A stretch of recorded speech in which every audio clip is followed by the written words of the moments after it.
Ordûgaheke xwendevanan li parêzgeha Lurdistanê ji aliyê rêjêmê ve girtîgeh tê bikaranîn. Pêka raporên belavbûyî û gotina xelkê devere, beşek ji binçavkiriyên ji aliyê hêzên îtilat a spaha pasdarana terorîst ve hatîne girtin. û nasnameyên van li sistema fermî ya dadgehên rêjêmê li parêzgeha Lurdistanê de nehatîne tomarkirin. Li ordûgaha xwendevan a binavê ordûgaha kemalwend.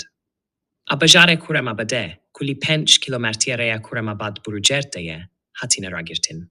Pêka wan raporan, binçavkirî li sûleyên verzîşî yên vê ordûgahê li tenîşta zanîngeha azad de hatîne ragirtin û li cêr îşkence û givaşandene. Pêka wan raporan, kelkê devere dane zanîn ku hatînûçûneke zêde ya hêzên spaha pasdaran a terorîst li vê ordûgahê de heye û beşek ji wan hêzan li derdora cîhê razana vê ordûgahê de cîhgîr bûne.